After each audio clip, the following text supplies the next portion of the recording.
નમસ્તે વિદ્યાર્થી મિત્રો, આજે આપણે ધોરણ 1 માં વધારે કે ઓછું એટલે કે સંખ્યાની ગણતરીમાં કઈ ચીજ વસ્તુઓ ઓછી છે અને કઈ ચીજ વસ્તુઓ વધારે છે એની સરખામણી કરવાના છે। તમે જોશો કે સરખામણી કરવાની બે રીત છે।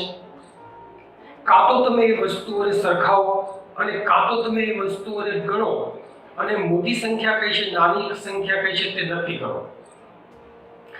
અહીંયા તમે જોવો છો કે મારી પાસે સ્ટાર છે। આપણે એને ગણીને નક્કી કરીએ પહેલા કે કયા સ્ટાર વધારે છે કયા સ્ટાર ઓછા છે। તો અહીંયા આપણે ગણીએ 1 2 3 4 5 6 7 8 આ સ્ટાર 8 છે। હવે આ સ્ટારને આપણે ગણીએ 1 2 3 4 5 6 આ સ્ટાર 6 છે। હવે વિદ્યાર્થી મિત્રો, તમે જાણતા હશો કે 6 વધારે છે કે 8 વધારે છે। જો તમે 10 સુધીની સંખ્યાઓ વિશે શીખ્યા હશો તો તમને ખ્યાલ હશે કે 8 સંખ્યા એ મોટી છે, 6 સંખ્યા એ નાની છે।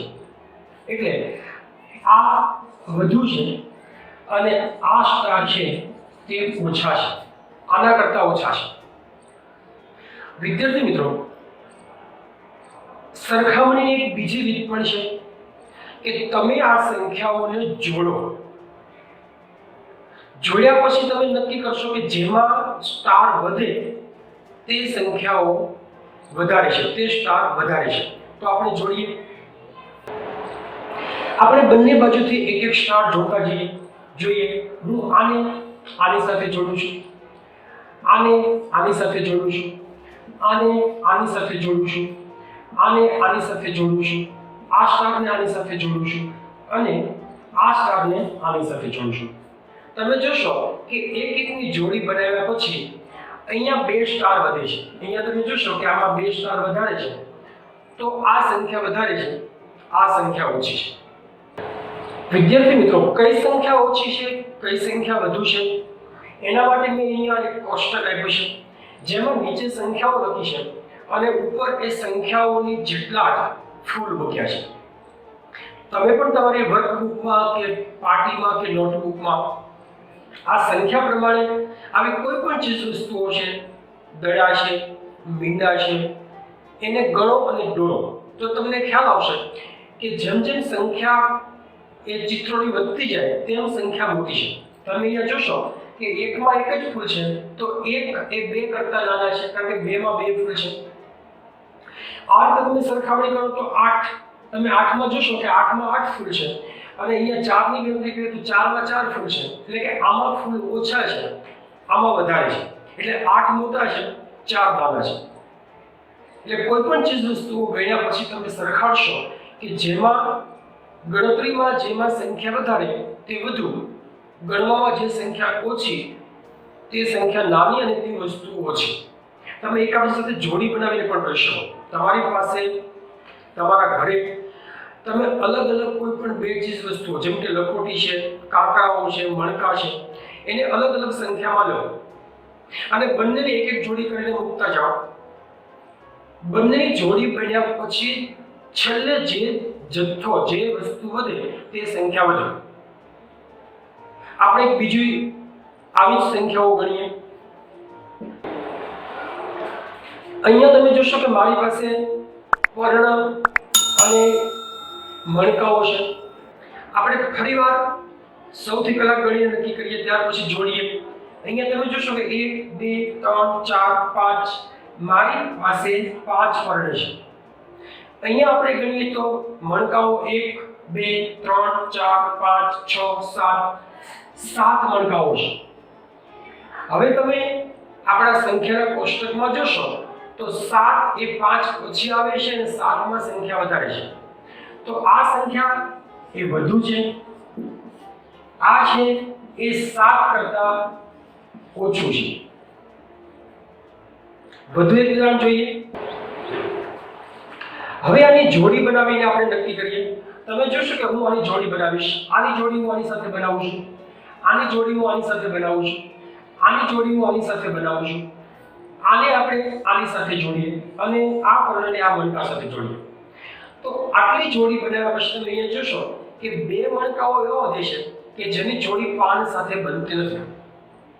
તો એ બાબત સ્પષ્ટ થાય છે કે આ બે મણકા આના કરતા વધારે છે, એટલે કે આ સંખ્યાઓ વધુ છે, આ સંખ્યા ઓછી છે.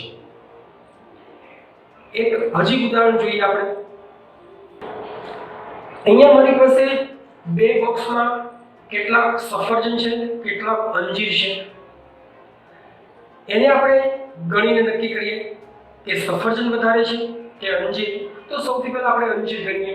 1 2 3 4 5 6 7 8 9. તો અંજીરની સંખ્યા 9 છે. હવે આપણે સફરજન ગણી લઈએ. 1 2 3 4 5 અને 6. તો સફરજનની સંખ્યા 6 છે. તમે તરત કહેશો કે અંજીરની સંખ્યા વધુ છે. તો આપણી પાસે રહેલા અંજીર સફરજન કરતા વધુ છે, જ્યારે સફરજન અંજીર કરતા ઓછા છે. હવે આની આપણે જોડી બનાવીએ. તો તમે જોશો કે હું આ સફરજનને આની સાથે જોડું છું, આ સફરજનને હું આની સાથે જોડું છું, આ ત્રીજા સફરજનને હું આની સાથે જોડું છું, આ એક સફરજનને આની સાથે જોડું છું, આ સફરજનને આની સાથે જોડીએ અને આ સફરજનને આની સાથે જોડીએ. તમે જોશો કે 1 2 અને 3 અંજીર કોઈ સફરજન સાથે જોડી બનાવતા નથી, એટલે કે અંજીરની સંખ્યા સફરજન કરતા 3 વધારે છે. સફરજન 3 ઓછા છે, અંજીર 3 વધારે છે, એવું કહી શકીએ. તો વિદ્યાર્થી મિત્રો, હવે આપણે તમારા સ્વાધ્યાયના પુસ્તકમાં આવી એક જોડી છે એને ગણીએ. તમે અહીંયા જોશો કે તમારી વર્કબુકમાં આ ચિત્રોમાં સંખ્યા વધુ છે કે ઓછી તે નક્કી કરવાનું છે. તો સૌથી પહેલા આપણે ગણીને નક્કી કરીએ. અહીંયા જોઈએ છોકરાઓ છે 1 2 3 4 અને 5. અહીંયા 5 છોકરાઓ છે. જ્યારે ખુરશીઓ છે 1 2 3 4. તો અહીંયા 4 ખુરશીઓ છે. હવે 4 ખુરશીઓ છે અને 5 છોકરાઓ છે. દરેક છોકરાઓને આપણે એક એક ખુરશી આપી દઈએ તો છોકરા વધારે છે કે ખુરશી એની ખબર પડશે. તો જોઈએ, આપણે આ છોકરાને આ ખુરશી ફાળવીએ બેસવા માટે, આ છોકરાને આપણે આ ખુરશી આપીએ બેસવા માટે, આ છોકરાને આપણે આ ખુરશી આપીએ, આ છોકરાને આપણે આ ખુરશી આપીએ.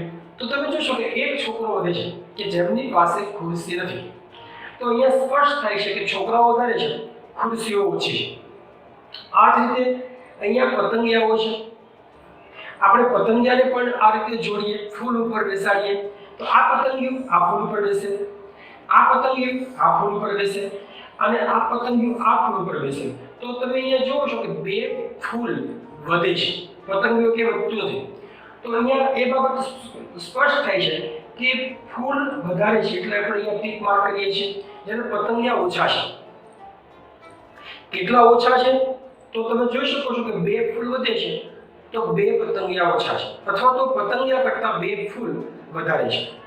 હવે આપણે તાળાઓ અને ચાવીની સરખામણી કરીએ. તો એના માટે આપણે ગણી લઈએ 1 2 અને 3. અહીંયા 3 તાળાઓ છે.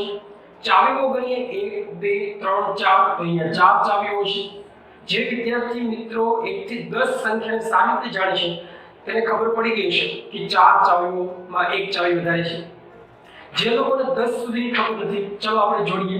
આ ચાવી આના માટે, આ ચાવી આના માટે અને આ ચાવી આના માટે. તો તમે જોશો કે એક ચાવી વધારે છે. તો ચાવીઓની સંખ્યા કાળા કરતા વધારે છે. અને છેલ્લે જોઈ લઈએ પતંગ છે અને ફિરકી છે. આપણે પતંગ અને ફિરકીની જોડી બનાવીએ તો જોશો કે આ પતંગ આના માટે, આ પતંગ આના માટે. તો અહીંયા બે પતંગ વધે છે કે જેને કોઈ ફિરકી મળતી નથી. તો અહીંયા તમે જોશો કે પતંગોની સંખ્યા વધારે છે, ફિરકીની સંખ્યા ઓછી છે.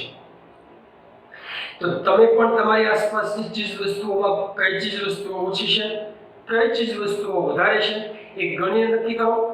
જો ગણીને નક્કી ન થાય તો જોડી બનાવી નક્કી કરો. મળશું એક નવા વિડીયોમાં. જય હિન્દ.